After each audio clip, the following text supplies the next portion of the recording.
consider myself a storyteller through music, through lyrics, through fashion, through videos. Anywhere there's the whole shebang. You gotta put your best foot forward.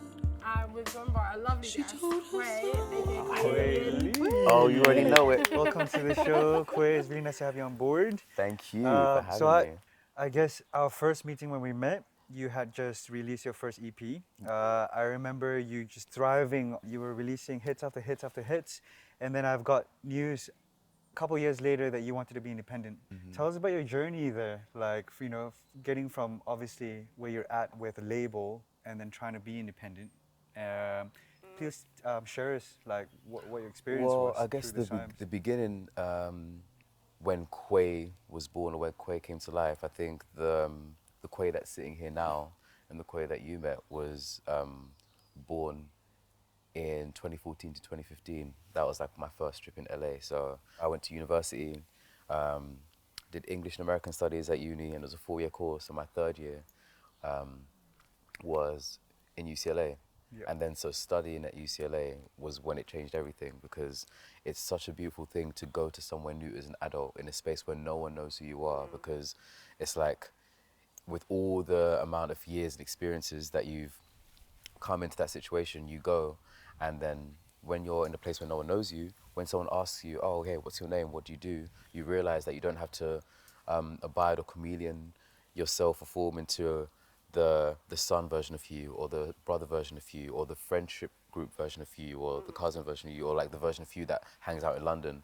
You know, it's like this is your complete blank canvas. It's a blank canvas. So that experience was incredible, because it was like I could be the version of me that did not have to abide by anything. I was able to make my own rules. I was able to like really establish who I wanted to be as Kwaye. Then And Kwaye, grow into yourself as well. and grow into myself, exactly. I remember actually in that first trip in LA, I was in there within a week.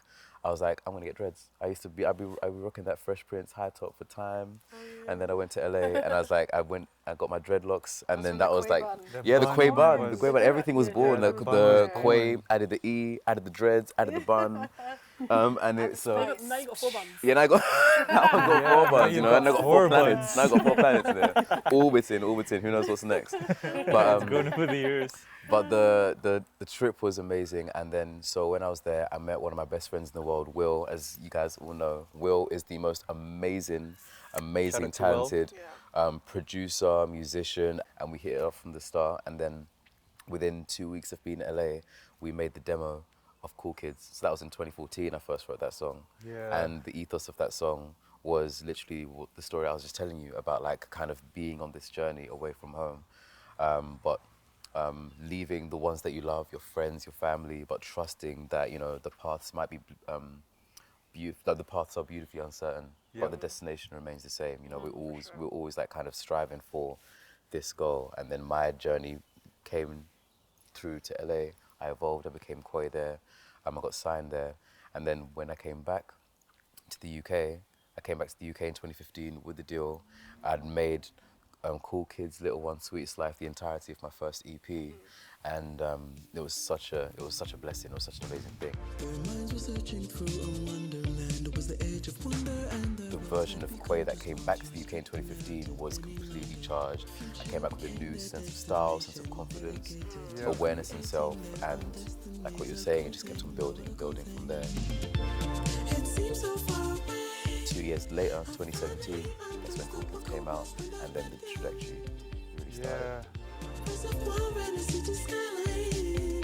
You signed before, but now you've moved into an independent artist, and you talked about your label. How have you been staying creatively charged and financially stable while being an artist? Because it's pretty hard out here. We know it's rough, and especially during COVID, a lot of people lost a lot of work. And babe, I'm still figuring it out. I am still figuring it out. I'm an really avid believer of just like really nurturing the relationship you have with yourself. I'm really fortunate that I've got music as a form of expression, because I can't imagine how difficult it would be to just, you know, go through the challenges that life throws your way, emotional, relationships, financial, whatever it is, all the frustrations that you might feel. Of course, there's good feelings. Life gives you lemons, but life gives you lemonade. We have to make the lemonade. But word to Beyonce. But for me, it's having an outlet, an expression. Mine is music. It could be writing. It could be going for walks. It could be something. So like my two things are having an expression, an outlet, where you can channel all of your feelings, all of your energies to somewhere that is outside of yourself. Tangible in a way. Exactly. And also just nurturing the relationship with yourself, really being attentive to the voice in your head and how kind that voice is, because sometimes without realizing it, like the internal thoughts that you might have, you'll be surprised sometimes how much you put yourself down, or how much you can be hard on yourself. I'd say in the past 3-4 years, me becoming an independent artist, it started as a setback, to be honest.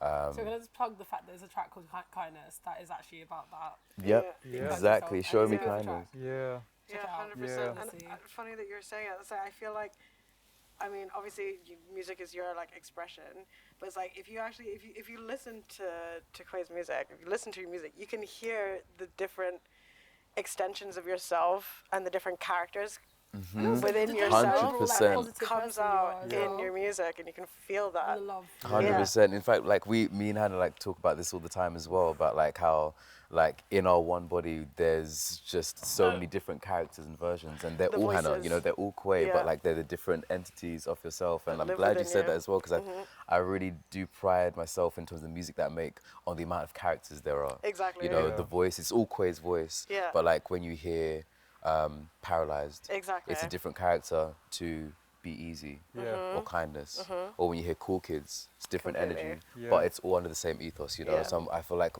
the music is always grounded in the place of like the relationship with self, Yeah. and how that influences the relationship with other. Explore the different extensions of yourself. Allow them to have their time. Paralyzed, paralyzed. I'm caught in the middle of voices pulling me far from where I'm able to stand in the light and walk without you. I'm paralyzed. With Pendulum that just came out recently. Oh, yes, Tell us congratulations. Thank you, thank release. you. Yo. Yeah, tell us Yes. more about what Pendulum is about then. through Pendulum, this journey that you're I'm going so through, excited for Pendulum, because Pendulum is such an important song to me. So I made that with the incredibly, ridiculously talented Sega Bodega. And I remember like the session walking in, and there was no plan, there was no map of like what I wanted to create or what he wanted to create. But I remember the first thing I did is like, so I use GarageBand on my phone. Yep. When I'm creating Oh, music, GarageBand still king. to this For day, real. like before my music goes into studio, before that creation Yeah. process, I start like on GarageBand, just doing all the tracks, to do like all the a cappella arrangements of everything, and I also use that to just like put like different harmonics together and stuff. So I remember coming into that session and I was like, dude, I don't know where the sound is going, but I'm gonna play you some of my a cappella choral pieces that I kind Yeah. of put together, and then I played him one, sent it, and then the Pendulum is literally based on pure vocals, and we just produced around that vocal performance. So at the Yeah. beginning it's like, so the whole chord progression of that song is literally us sampling my a cappella throughout the sick. song, That's cool. and even the bass line, doom, do do doom, like it's all a cappella, Yeah. and I love it because it ushered in a new sound where like, just like I was kind of finding that confidence in myself, I was like allowing my voice to drive the music, but in even more so than it was before. Like, you know, with a lot of my music, I take pride in the vocals, Yep. but the vocal isn't just the lead, the vocals is the whole track, you know, and I think that's what's really important about Pendulum, and also in terms of like the lyrics and the flow and how I'm moving on that song. It's the closest I've been to releasing a song that is more in touch with the Kwaye that I am in the present.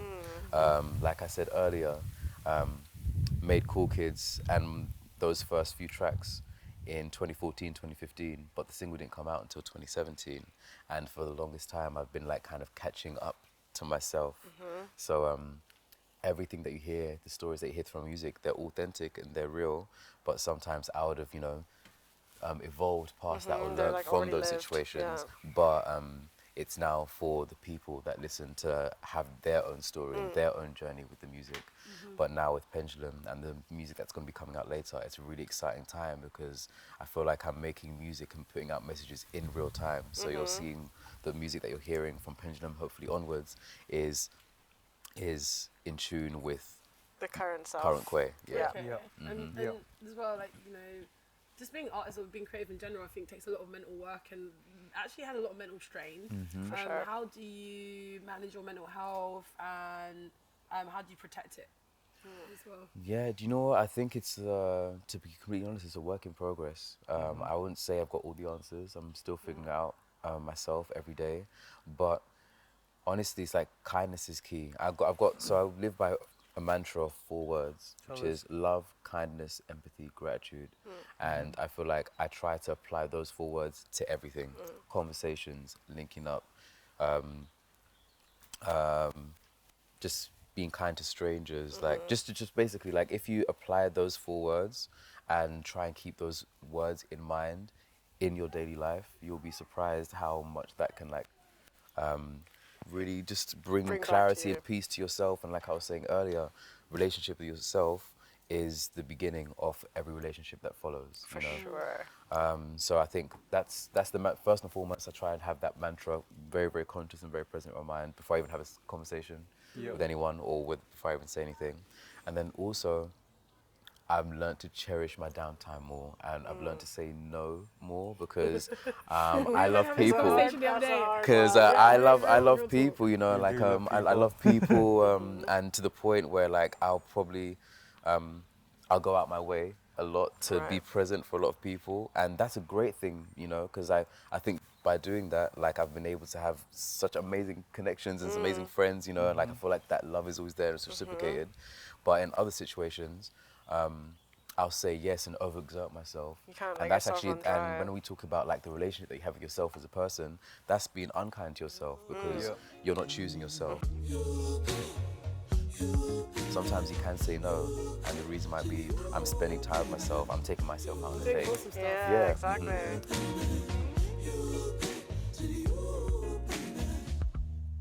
Lovely having you on, Kwaye. So we're gonna shoot off to our fast. I keep wanting to say fast chat or quick fire questions. Quick fire Quick questions. fire All right, questions. cool. Quick I'm fire ready. questions. Let's do So something. what's been your biggest career highlight so far? I think my debut show at Omira. Oh yeah, that was that was amazing. an My iconic Omira Sold show, out, I think, sold out. Yeah. sold out show, and it was incredible because, like we were saying, the journey led all the way up until that Tell point. Your dad was there. Yeah. Your My family dad, was there. my Yeah, family the was family there. All on my stage. sisters were Yeah. there. Yeah. All my sisters were there. My parents were there. Aunties were there. It was like a combination of just the whole journey up until that point. Yeah. Because that show was in 2018. I think it was October 2018, and I'd released 2 EPs. I was on the back of the second EP, and then my whole family was there. Like my sisters were there, my mum, my Dad. dad came Support. through, friends came. You guys were all there. I remember there was a moment in the show where I kind of took a moment just to see, and I saw so many people from all walks. There was a guy that flew from Korea to come to the show. People flew in from Ireland to come see the show. And so, yeah, no matter what happens in the journey Pilgrimage. ahead, that was just like, That was wow. definitely That a was highlight. that was like the first real validating moment. For sure. Of, Yeah. and it was so special. My dad jumped up on stage, Yeah. man, as well. I I'd remember never your seen whole him move like family that. just. My dad's like Yeah. literally busted out the signature Yeah. Kwaye pose, and we had like a Kwaye off. It was crazy. No, that was beautiful. So career highlight, That's a definitely the great first ever show. That's a really great one. And can you share with us as well what the fuck moments that you've actually gone through and experienced so far? 2019, just open inbox, and then I got an email from like Tiffany Young's team. So Tiffany Young is an amazing K-pop artist who used to be in Girls' Generation, and they asked me to be one of the main writers for Tiffany's new sound and her right. journey into like her Nice. independent, like Right. her like. Inspiration. And then I Yeah. was, but the what the fuck moment for me was like the fact that I'm a huge K-pop fan too. Yeah, I've been K-pop Someone from fan Korea? from like Yeah, secondary that's school from actually like like a- 14. So like trust like Girls' Generation, the Wonder Girls, G Dragon, like you name it. I love me some K-pop like my from the God, for beginning. that's a sure. really good one. The OG K-pop. So like the fact that like oh my days, OG Girls' Generation star Tiffany Young is now Yeah. saying, yo Quay, love your music, love Lost My Boots, like do you wanna work? I was like, Yeah. yes. Yeah. You just have to say yes, of course. Oh my god, yes. No, let me have a think about Yes it. or God. Let me just have a get think. back Yeah. Let's get back to you, yes. That's a great. That was great, actually. And last one. Last one. Best Oh, piece of advice Yes. would you give to creators and emerging artists?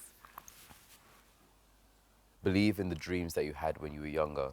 Sometimes it's hard to chase your dreams in adulthood, but like if you remind yourself of the young version of you that was dreaming, that dared to dream that big, keep those dreams alive, because that's what ties into the treasure. Because like the young version of me that was dreaming had, you know, like the biggest dreams in the world of like being the kind of artist that I have, and those things, those dreams or those aspirations might change with the realities of experience and growing up. But like when I say keep those dreams alive, it's like keeping that energy and that life force that drove you to kind of push, you know. So yeah, keep the dreams alive, put out your best work, but keep your treasure to yourself, man. Keep your treasure until you're ready. for sure. Yeah, Oh, thank you so much for beautiful. that advice. Yeah. Well, that ends our show for today. Thank you so Yeah, much. thank Thanks, you, guys. Clay. Thanks, guys. Thank you. Yeah, this is Introverse. We have many guests like this every week. Just like my friend here today that I'm happy to have on board. Love you, bro. Beautiful stories. We're trying to connect more creators on board. Be sure to catch more of our episodes coming out the next couple of weeks as well. And yeah, signing off. Thank you very much again, guys. Thank you. Thanks, guys.